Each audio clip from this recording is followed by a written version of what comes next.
August 2025 games of the month, games that we're looking forward to. I would love to hear what you guys are looking forward to. We've all had that moment we looked in our wallet or at our bank account and realized, I don't have the money to get all the games I want. That's what this list is here for, to discuss some of the greats that are coming out, some titles that you may not actually expect to see on this list, maybe titles you have. Post in the comments if you have one that I didn't cover. Let's begin. First up, Mafia the Old Country. On August 8th, Mafia the Old Country comes out on PlayStation, Xbox, and PC. In the grand smoke-wreathed ledger of organized crime games, Mafia series have always played it straighter than most, less about explosions, dildo bats, and cousins, and more about legacy. With Mafia the Old Country, they don't just rewind the clock. It digs up the foundation of those games, dusts off the bones, and starts carving names into the stone with careful, violent reverence. Old Country, set in the 1900s, long before Tommy Angelo ever got behind the wheel, this prequel follows Enzo, sulfur miner, walking metaphor, and soon-to-be criminal architect of something that history would eventually end up calling organized.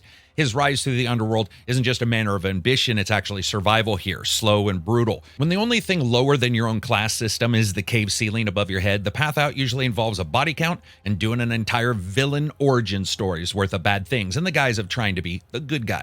The action unfolds in San Celeste, a fictionalized slice of Sicilian countryside where respect is honored at the same time as the killings. This isn't just a backdrop, it's a character. Narrow streets, crumbling estates, dusty roads, all of them set up for what I'm sure is to be some modern feeling firefights, some archaic-ass weapons, and a narrower scope in the focus, because this isn't an open world in that modern sense. It's not about checking boxes or driving around aimlessly. The design here is more deliberate, cinematic, and more Godfather Part 2 than GTA 4. That means that linear storytelling is going to return like an old capo settling a score. You've got lower distractions, more directed narrative, but as the developers have alluded to, a kick-ass origin story, and still a lot of stuff you can do on your way between the different locations, as well as the different narrative beats. Even traversal has changed. Forget high-speed car chases and rooftop parkour. This is more horse riding shootouts and driving around in cars that handle like a sack of vinegar-soaked dicks with a steering wheel taped to the outside. You're going to travel by foot and hoof or something resembling a motorized wheelbarrow from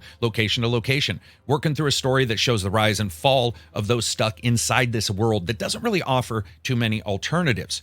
Combat is leaning closer to that really up-close grit. You've got your revolvers, your explosives, and your shotguns, and a healthy dose of stealth-killing opportunities, because the only way to climb higher on a ladder is really to make sure nobody is standing above you. One of the Old Country's boldest choices, though, is an idea to do Sicilian dialect voice acting. So everybody in the full native performance that they do will have that particular accent, with all the melodic threat and poetic fatalism you'd probably expect. What seems to be noticeable right from the start is the developers had a choice to make, especially after the prior games, to tighten the screws instead of adding more parts, or just go bigger. At its core, Mafia the Old Country is about the foundations, the core of the story, and the institutions that the prior games slowly lost some touch with. Released on August 8th, 2025, Mafia the Old Country is going to release and show us if taking risks matters in games anymore, or if it's just nothing more than a loser's game. Speaking of losers' games, let's talk about Madden. All jokes aside, Madden is set to launch on August 14th across PlayStation 5, Xbox Series S and X, PC, and Nintendo's Switch 2. And yeah, it's not exactly shocking news, but it does carry a few real shifts here. Most importantly, it's the first in this franchise to fully leave behind the PlayStation 4 and the Xbox One. This also makes it the first Madden game to land on a Nintendo console since Madden NFL 2013. What's interesting here is EA has reframed Madden NFL 26 around a guiding mantra, and that's that every stadium is a stage, every game is a spectacle, which might sound like marketing fluff. Well, it actually is, but it does manifest through some of the things that we've seen adjusted here. The spectacle-first mindset plays out in everything from new motion graphics, custom field art, animated mascots that actually, behave like mascots and not mannequins who wandered onto the field looking for a purpose.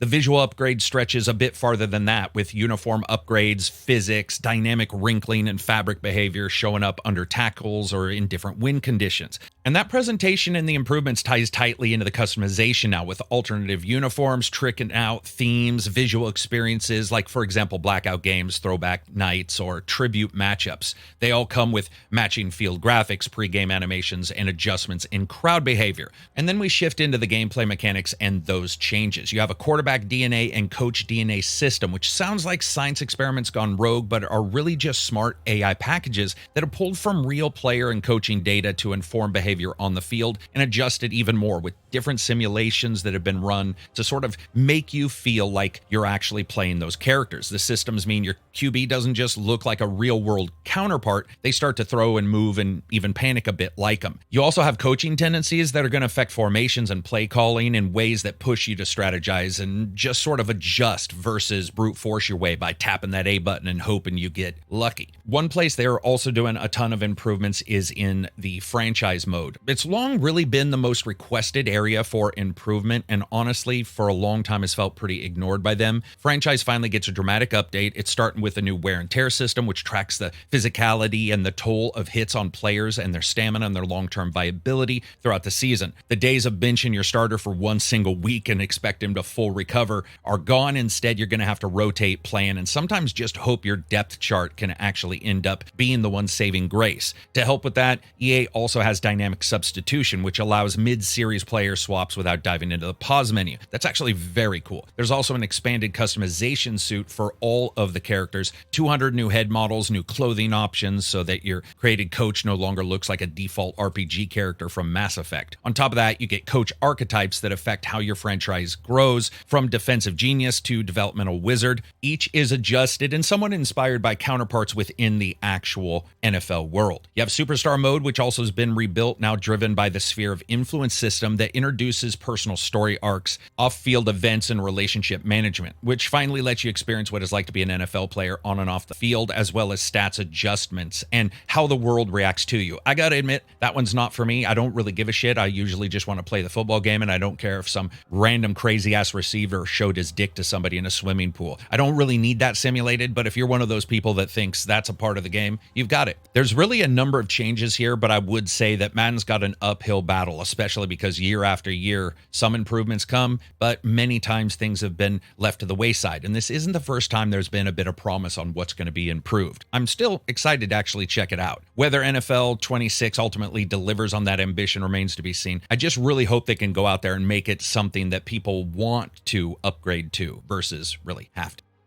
Next up, Dying Light the Beast. Slated to release for August 22nd, this is Techland's DLC turned to a real full standalone game. Developed for PC, PlayStation 5, and Xbox Series S and X, last generation titles are coming later this season. Positioned at the intersection of survival horror, kinetic traversal, and monstrous slaughter, it's going to bring grit, grime, glorious brutality, and, let's hope, a ton of amazing gameplay. Dying Light was a modern classic to a lot of people, and to jump back into this is exciting. To usher the feeling back in, though, you are returning as Kyle Crane. The game's set 13 years after the events of Dying Light, and Kyle Crane is actually back. So yeah, you're probably one of those who thought he was dead like everybody else while he was trying to save the city, but nope, it's worse. He was captured by somebody simply called the Baron and subjected to experiments the entire time. There truly is nothing better for the psyche than spending almost a decade in somebody else's tormented torture factory. But the game's not called Dying Light the Buddy. This game's set in a place called Castor Woods. It's rural, it's fog-laced, it's a valley inspired by Twin Peaks, where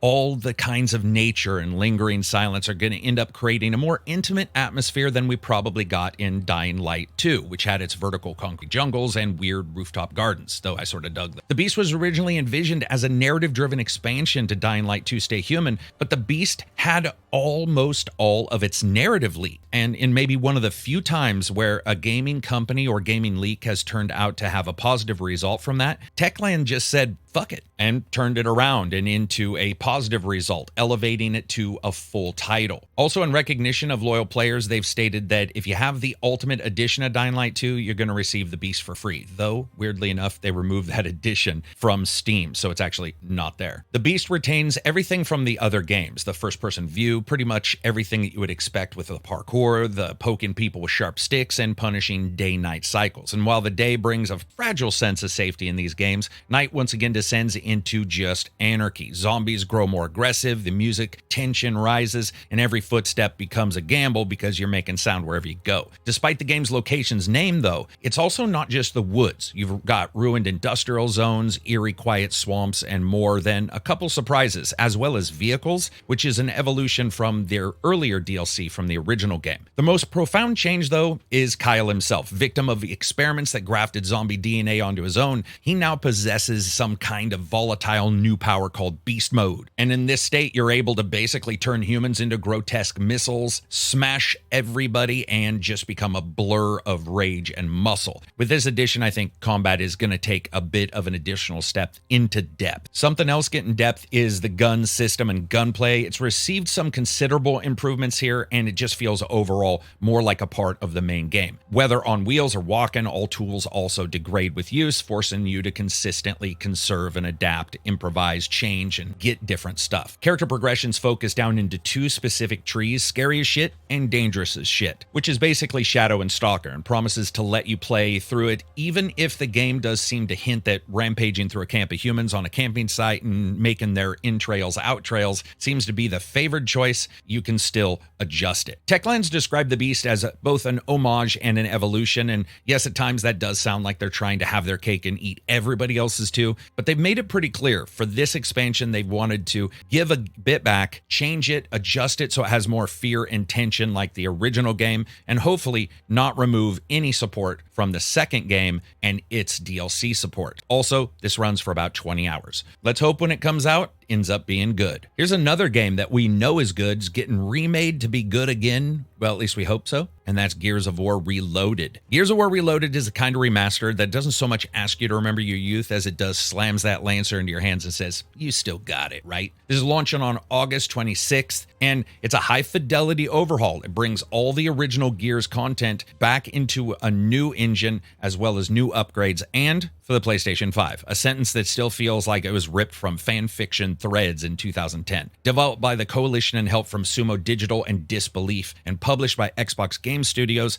Reloaded isn't trying to reinvent the Gears of War games. It's trying to give it the kind of makeover that makes you question whether you've actually aged at all, or if we're all just still playing the game in some kind of DMT trip. The core story, thankfully, remaining the same. Unbothered and unbroken here, Marcus and Dom and Cole and Baird still march through the ash-covered remains of the planet while unloading their daddy issues onto the Locust Horde. This is still the same game where subtlety is a word no one uses and covers pretty much a lifestyle choice or something that you yell, "You're not in it." But it now comes with the entire original campaign, the bonus act from the Ultimate Edition, and all multiplayer maps and modes, and some additional cosmetic unlocks, none of which are tied to any kind of microtransactions. Performance-wise, they've made some adjustments with the new engine. The campaign runs in native 4K at a locked 60 per second, while multiplayer gets to flex some high refresh rate muscles with support up to 120, which is pretty perfect for those moments when you need every frame of your shotgun dance to be crystal clear. Textures are redone, lighting's been juiced up, shadows and reflections now operate on laws slightly more complex than make it really dark over there. And loading screens between the actual campaign chapters apparently have been tossed into a nearby hole. If you're playing on PC, you're looking at ultra-wide support. They've got DLSS, FSR, customizing pretty much everything, and a benchmark tool in case you need more evidence that the system is worth the money you paid for it. Multiplayer and co-op return with all the bro hug energy that you expect. You've got 2-player split screen, you've got online co-op that lets you relive the story with a friend,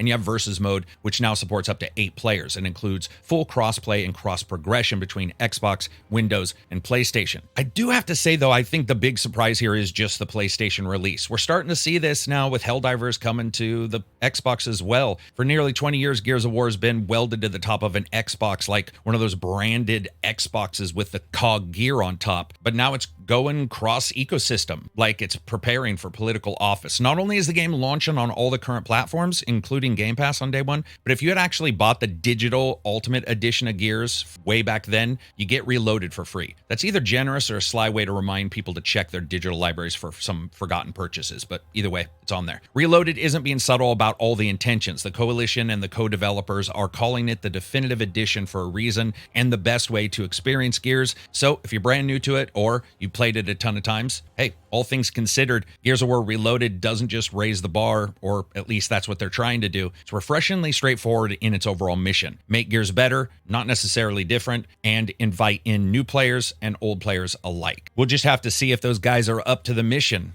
Next up, Helldivers 2 on the Xbox. Arriving on the Xbox is not just a platform expansion. This is a tactical airstrike on the wall of exclusivity that's long separated console ecosystems. This is August 26. Xbox players finally gonna get invited to take part in the galactic war where friendly fire isn't possible. It's inevitable. And let's be honest, part of the charm. Originally, this was out in February 2024 for PlayStation 5 and PC. Helldivers 2 quickly established itself as that rare breed of live service shooter that didn't immediately implode under its own ambition or server queues, although it did briefly try its best in the opening weeks. But now with Sony and Arrowhead Game Studios bringing it to Xbox Series X and S, the game's cross-platform fantasy is finally complete. Set in the future where democracy is managed like a multi-level marketing scheme and every bullet is blessed by the ballistic gods of propaganda, Helldivers 2 drops you into the role of elite soldiers who are less heroes and more expendable brand ambassadors for militarized bureaucracy. Those Helldivers deploy across procedurally generated planetary hellscapes to squash rebellions, nuke bugs, and occasionally blow each other up while trying to call in ammo drops. The satire's thick, the chaos is constant, and the stratagem system, essentially a glorified cosmic vending machine activated by input codes like the old Konami code, remains one of the most oddly satisfying support mechanisms in modern games. I love it. Missions string together into operations, dynamic multi-map adventures where you and 3 friends can test your coordination, collect shiny things called samples, and dive mission to mission, map to map in the narrative overarching game story. That is, if you live to get to each mission. Gameplay mayhem is amplified by the game's insistence on keeping friendly fire active at all times, a mechanic that makes teamwork feel like defusing a bomb with your friggin' face, and makes the simple act of calling in a turret as thrilling as it is terrifying, or just terrible, depending on if you end up getting killed by everybody else. Earning experience and collecting super credits fuels this rewarding grind if you like that kind of thing, with new gear and upgrades. And unlike many live service titles where the term seasonal refresh has become shorthand for 2 hats and an emote, Helldivers 2 does offer battle passes or war bonds in universe that never really expire, ensuring you can come back 2 months or 2 years later and play them. Helldivers 2 development path wasn't without drama. This game did have a ton of issues day one.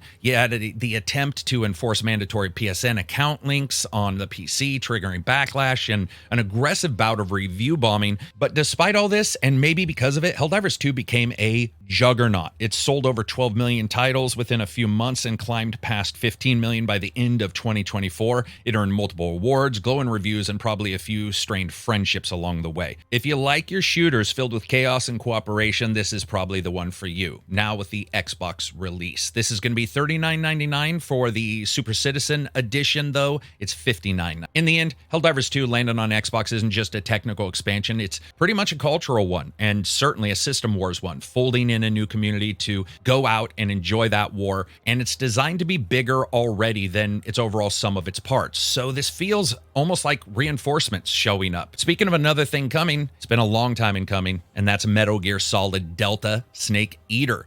This is nostalgia mixed over the top of newness, and it is coming on August 28th. This is for PlayStation 5, Xbox Series X and S, and PC. The remake of the 2004 stealth action classic is going to arrive with the kind of polish that makes you think Konami has something to prove, and they do. A 4K jungle full of dynamic shadows, but Kojima-less, we're going to have to see how this one arrives. Now, this is set firmly in 1964. The game puts players back in the boots of Naked Snake, gravel-voiced, jungle-crawling, fox operative, as he sneaks through the Soviet-controlled wilderness to track down a kidnapped scientist, take down a nuclear death machine, and wrestle with the kind of personal betrayal that could only make a soap opera writer say, "All right, guys, tone it down just a bit." Snake Eater's setting was always one of the biggest strengths for a lot of gamers, and Delta doubles down on the idea that nature's both a playground and a predator. You got dense foliage, moody lighting, and environmental detail that could probably support its own National Geographic spinoff, and then a great deal of espionage, stealth, and killing on top of it. Is that mud puddle just a mud puddle, or is Solid Snake actually under there waiting like the movie Predator? You'll never know until you play. Mechanically, Delta plays a delicate balance, keeping the bones of the original intact while sort of letting the muscles flex just a bit more. You still get your knife takedowns, gadgets, camouflage, boss fights that that feel like theater productions with bullets, but now you'll be able to see Solid Snake physically wear the consequences of the decisions, even more so: bruises, cuts, and blood and dirt and gear all scuffed, like a visual diary of poor judgment, close calls, and hitting the wrong button. There's also the choice between legacy and new style controls, which is awesome. You've got basically the ability for you to go back in time and play it with those crunchy ass controls or adjust to something new. And it's a nice nod to purists if you want to do that, or to people who really don't. But the remake doesn't stop at looking and just feeling better. It also expands. There's a new multiplayer, Fox Hunt, and that turns the series' signature stealth mechanics into a competitive experience that's less Battlefield and more waiting behind the scene and then stabby stab it. On the development side, Konami's running the show. They've enlisted Virtuos to help with the heavy lifting, a studio known for not breaking things when handed something else, especially a precious franchise. They just got off of the Oblivion remaster, and really there's few companies out there that I can actually look at and say, those are somebody I honestly pretty much trust. When it comes to purchasing the game, well, there's different varying levels of trust. And of course, just like many different titles, this has all these multiple editions, but you've got your normal price ones and then ones that escalate from there with various unlocks. So you should probably go check that out. Does Delta actually mean the future of Metal Gear's changing? That is a very hard question. Kojima's shadow looms large, but it's gone. He's gone. If you track it close, it does seem like a very good test to find out just how Metal Gear can do, lacking anybody who's really connected to the original game. And maybe that's enough, or maybe just maybe there's the start of something bigger here, wrapped in a bandana and whispering through codec calls that we haven't heard yet. Is it possible that after August 28th, we see them sort of blossom out with Metal Gear and do something even larger? Next up, we've got Shinobi Art of Vengeance. Doesn't just bring Joe back from the shadows, it gives him some brushstrokes, heavy, side-scrolling canvases, and says, dude, what if revenge not only was sweet, but it absolutely looked awesome. Launching August 29th, 2025, and slicing its way through every major platform, developed by Lizard Cube, the same team that turned Wonder Boy and the Streets of Rage into hand-drawn masterpieces. And it's supervised by Sega itself. Visually, it's just a stunner. Every background, every animation, every mid-slash is rendered with a very good graphical care and style that screams Saturday morning cartoon. And unlike those Saturday morning cartoons, this one leans into the drama, starting out with the village reduced to a rubble and most of Joe's clan turned into stone statues. And of course, that sends him off onto a bloody pilgrimage across tech bases, bamboo groves, and deserts that look like they were all painted by a very angry master. Along for the ride are your canine companion Yamato, who can grow, transform, and occasionally carry you like a furry grappling hook, as well as some surprising other side characters. You've got all the types of attack you would expect, your light and heavy, your combos, double jumps, dodges, and ever-expanding suite of ninja tools, amulets that trigger passive attacks, combo-based buffs, and ninjutsu moves that hit like they're auditioning for a new fighting game crossover. Enemies have stagger meters for cinematic finishes, and bosses drop faster if you're precise rather than just aggressive. Exploration leans into that Metroidvania format, so be aware that you're going to unlock new gear and moves that open previously unreachable areas, and each stage hides secrets and currencies that fuel your overall upgrade path. English and Japanese voiceovers are also here throughout the cutscenes, which give the game a nice solid backbone audibly. But what's really surprising to me is how personal the whole thing actually looks and feels. This is a game with a real sense of identity. It's one of my favorite games when I was growing up. I loved Revenge of Shinobi. So the idea of actually going back to this is fantastic. And I honestly just can't wait to do it. I do have some questions though, like just how far along is the combat? Does it feel the same? Do the adjustments mean it feels thin or stretched out? We'll just have to see, if, especially for me as somebody who loves this game from the very first it was released. I still have the original Sega Master System game and box for this. I cannot wait to check it out, and it's actually not too far away.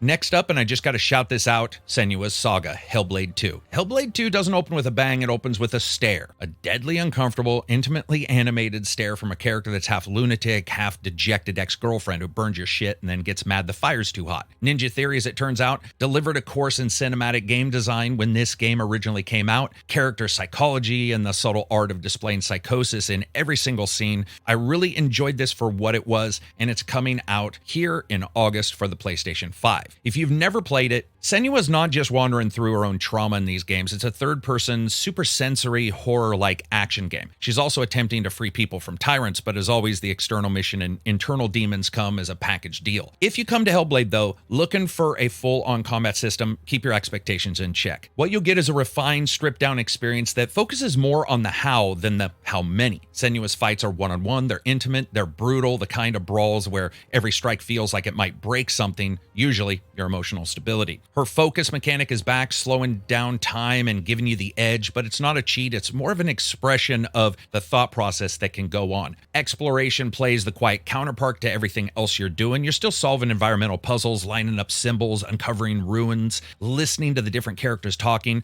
The world's always hiding some meaning in plain sight, sometimes literally etched into cliff sides. Now, graphically, Hellblade 2 might be one of the first games to make your face feel self-conscious. It is actually insane. Thanks to Nanite and Lumen and what I assume is a wizard trapped inside Ninja Theory's rendering pipeline, the game looks almost unnervingly lifelike. Facial animations are borderline uncanny, and her micro-expressions, they're more of a story than entire cutscenes in other games. And then there's the skin detail, you've got soft translucency, you got this subtle sheen, sweat, and yes, the person has pores, kind of realism that you would expect. It is a crazy, unique experience when it comes to the audio, and honestly, somewhat worth it just for experiencing that.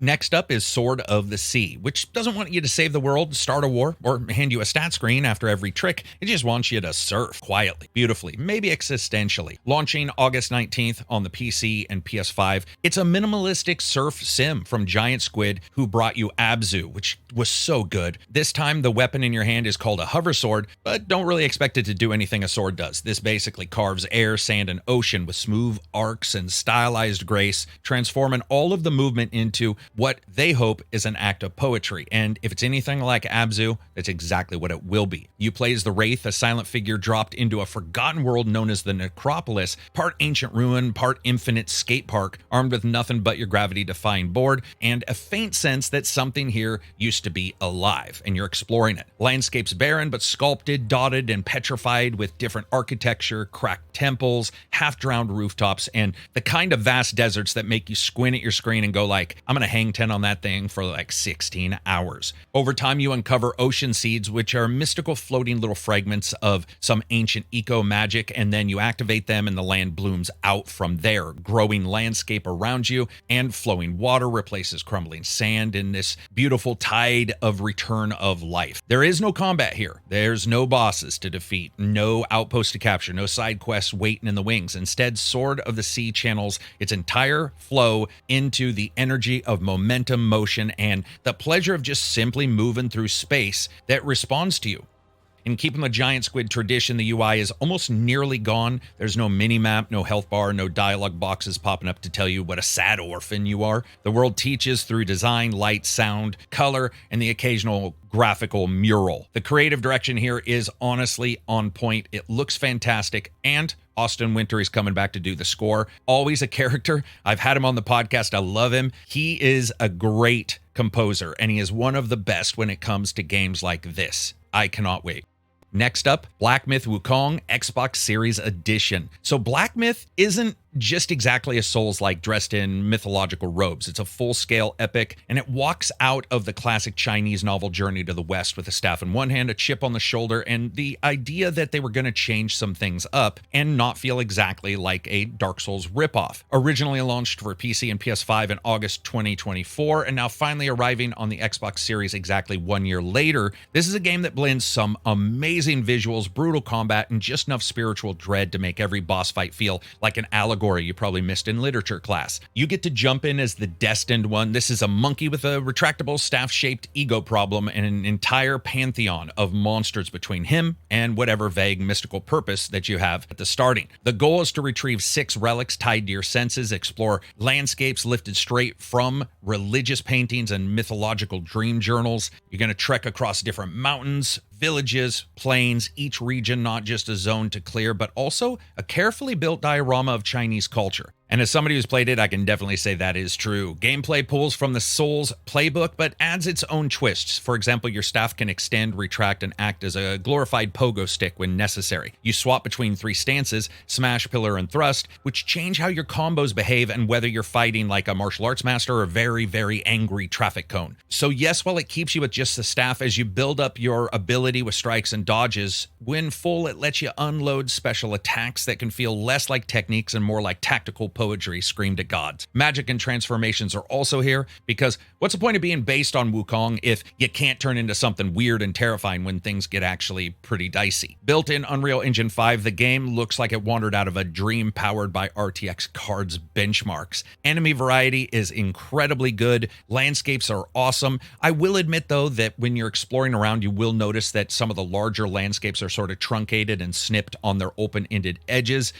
so it feels a little bit tighter than it initially may look. Now, Game Science is the studio behind all this chaos. They started with a team of 7 people and the kind of ambition that really only ends in triumph for very expensive therapy bills. The team relocated to a different city in 2018 and focused on being that single-player format game that we got. And honestly, 6 years and roughly $70 million later, the result is a game that I absolutely adored on the PC, and I cannot wait to play on the Xbox. That is, of course, if it's very good, because one of the claims for this was that the Series S was the reason why this was being held back, because the Series S's RAM system works differently than the X, and they couldn't get it up to parity. And Microsoft does have a parity clause that if it doesn't work on the S in every single way, it can't be out on the X, though we have seen Baldur's Gate 3 break that.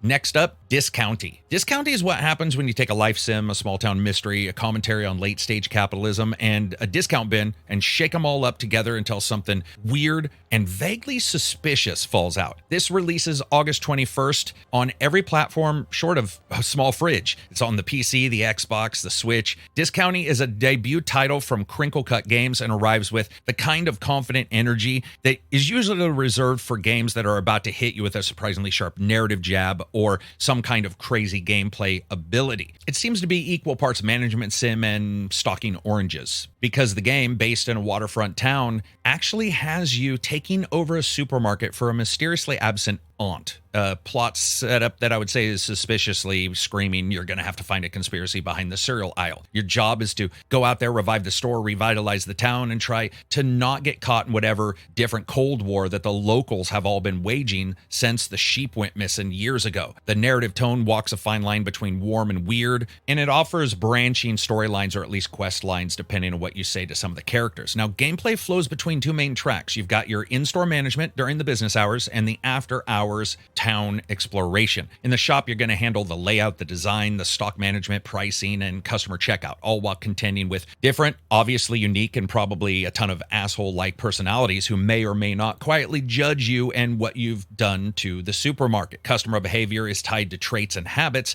making your shop's layout not just cosmetic, but actually strategic as you attempt to herd people through the displays without triggering some kind of traffic alarm nightmare. Once the shop closes, the game zooms out a little bit and you can wander the town, talk to people, strike trade deals with farmers and vendors for supplies for the store, and slowly learn more about the townspeople and the mystery throughout.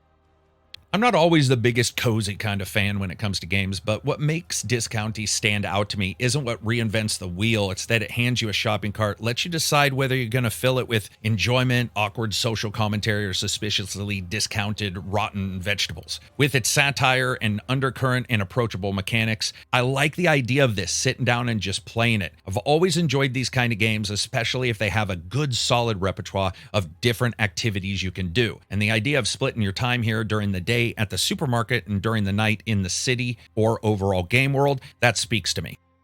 Next up, Space Adventure Cobra. So after decades drifting in the outer rim of pop culture, Space Adventure Cobra returns in The Awakening, a revival that feels less like a reboot and more like someone slapped jumper cables onto the chest of the legendary space rogue and yelled, "Let's do it for the fans." With a launch planned in August 26th, the game is a modern adaptation of the cult 1978 manga turned anime, and it comes wrapped in a thick layer of anime-styled bravado, side-scrolling danger, and enough retro aesthetic to send an entire generation of Sega CD owners into cardiac arrest. Built by Magic Pockets and published by Microids, Awakening draws its narrative directly from the first 12 episodes of the original anime, specifically the Captain Nelson treasure arc, a tale that's equal parts space opera, treasure hunt, and shirtless swagger. Of course, here you play as Cobra, a space pirate whose resume includes cybernetic arm enhancements, an affinity for dramatic pauses, and a lot of sexiness. He's joined by Lady Armoroy, who functions as a co-pilot as well as the only adult in the room, apparently. The game overall is that Metroidvania sensibility, which is to say, get ready to jump and shoot and unlock and backtrack like it's your job. Cobra's moveset includes the basics, which is your running, your jumping, grappling hooks, climbing walls across hazards, but also brings some flair to it, which includes some swift punches, a classic Colt Python 77, and of course the iconic Psycho Gun. Also, this is probably the only game you're ever going to see where you have a grappling hook and you smoke a cigar at the time. Boss fights are tuned to demand actual strategy from the player as well, and difficulty settings are going to come in 3 different styles to accommodate not only button mashers and lore diggers, but also those people who just want to jump in, play some co-op with somebody, and ease through it. If the full game delivers on this and its early promise, I am going to be absolutely stoked. Next up, Lost Souls aside. Back in 2014, one guy, I've talked about him before, Yang Bing, decided to drop a jaw-dropping cinematic action RPG trailer onto the world like it was sort of no big deal. Turns out it was a big deal. It just took a lot longer than we expected. That single little demo has turned into the fully upcoming Lost Souls Aside, an action RPG launching on August 29th for PlayStation 5 and PC. And yes, it's still somehow got the energy of a one-man project who's obsessed with tailoring trench coats, but now it has a bigger team, a budget, and Sony's China Hero project behind it. Now, in Lost Souls Aside, you play as Khazar, a character who doesn't seem like he's anything other than a genetically engineered, look cool while you're in the moonlight kind of character. His sister, Luisa's soul's been kidnapped by a bunch of edgy interdimensional invaders called the Void Tracks. In response, he teams up with Arena, a shape-shifting creature from that same Void Track species, who turns into a suite of weapons on command. Yes, his sentient sword is also a dragon. As this game progresses, it gets more and more batshit. Also, along the way, you're going to meet different characters, different groups that you fight for and against, and it's got a ton of high-level drama. It certainly is a title that surprised me with exactly how much was going on, especially as an initial one-man show. Also, if you haven't seen this, Lost Souls Aside's DNA and combat is really very close to Devil May Cry, Bayonetta, and Ninja Gaiden. So you've got your air juggle enemies, your parry mid-flip, and switch between weapon forms, but also some absolutely insane transitions that, honestly, when I saw them, I was just like, damn, if this turns out to play like this, it's going to be insane. So an action RPG hack and slash battler game, and it's coming out August 29th. It was originally planning to come out on May, but they needed to delay it a little bit. I could go on and on, but this one's already gone on forever. Give me your thoughts on what I missed. There's a ton of other games. There's House of the Dead Remake is coming out, which just stunned me. I was not expecting to see that. You got Kago the Grudge Domain coming out. You've got The Nightling coming out, and there's probably a ton more that I'm forgetting. What did I forget? What are you guys excited for? Leave it in the comments, and if you get a chance, check out the channel. Listen, we don't do sponsored stuff. I'm not going to ask you for a ton of shit. You can come here, subscribe, and get every single thing. Nothing behind a paywall. If you decide to jump into Patreon, there's extra stuff there, and not a small amount. Just ask any of the patrons. We do some incredible shit there. I'm not going to be out there selling you everything and then not end up showing up on your side. I would love for you to check out that, or check out the podcast, 10:30 a.m. Pacific Standard Time every single Friday, where Johnny, myself, sometimes Reg, Absy, Silver, guests come on and just sit and talk down as friends about gaming. It's a fantastic time, and no matter what, I hope you have an awesome week. Peace out and enjoy the rest of it.